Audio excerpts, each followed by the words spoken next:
Welcome back, everyone. John here with you again, J&W Music, and today we're coming with you talking about guitar cables.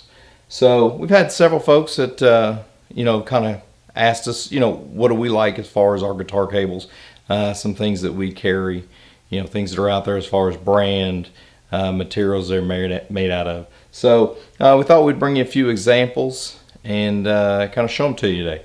But really, our main opinion is that it's all subjective.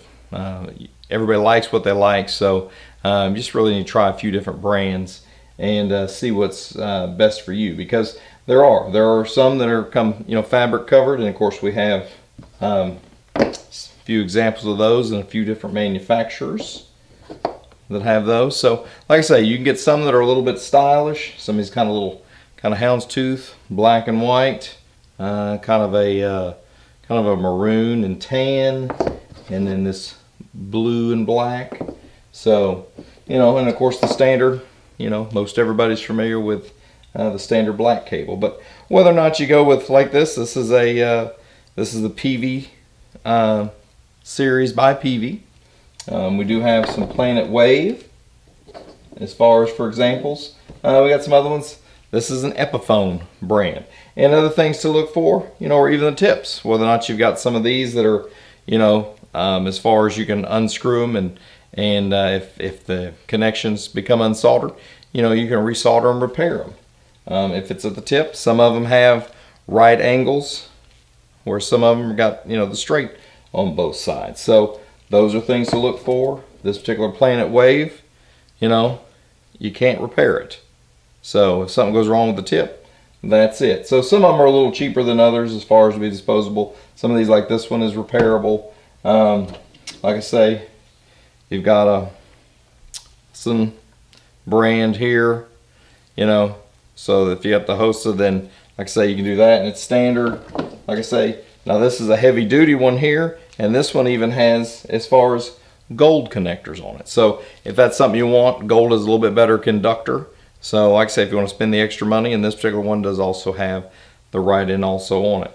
But this particular one is called a core cable.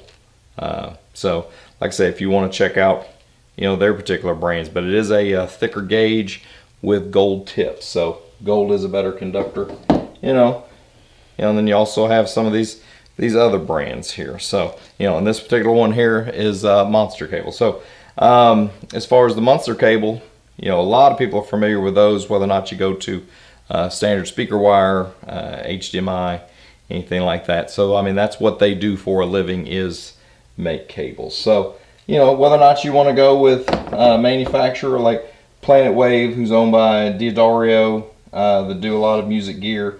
You want somebody like Monster Cables, who's dedicated to nothing but cables, even though they make for all different kind of genres out there. But then like you have your Fender cables, so even company by Fender, makes those, and Epiphone. So whether or not you want to go with a guitar brand name. Funny thing about a lot of these, and a lot of accessories, a lot of things are made, in the same factories. So even if you're going to get a different brand name, you may be getting something made, at the same factory somewhere. So there again, just want to kind of show you a few things that are out there. Like I said, a few different materials that they're made out of, as far as this kind of cord material, outer lining besides the rubber, or going from the standard plug to the gold tips. So those are just things to be mindful of. Different things will of course change the price. Of course, the thicker the gauge of the wire, the more expensive. The longer the cable, the more expensive. Gold connectors on your cable will all add to it. So, but you just kind of need to play around with it, see what you like. Like I say, even see if a right angle on your cables is something that you may need. Different guitars may like it, like an SG, or even like this. This is a West Tone bass, but a guitar that has a kind of a flat surfaced input jack. You may want that right angle. That way it's not sticking out all the way out of your guitar, like a lot of others. You know, if you're going to have like a side jack or something like that, where it's not going to be the bigger problem. With a right angle, 90 degree, it's right in, and then you don't have that cable just protruding out. But there we go. There's a few options to show you, something to think about. As always, if you have any comments or anything, if you have a particular cable that you like, we'd love to hear from you. Just put it in the comments below. You know, if you like the video, give us a thumbs up. You know, if you want to share it, we'd appreciate that. And as always, if you'd like to be part of the J&W Music family, go ahead and hit that subscribe button. You know, that way the next time we make a video, you'll be one of the first ones to know about it. And our motto here is always, stop dreaming, start playing. We'll see you next time.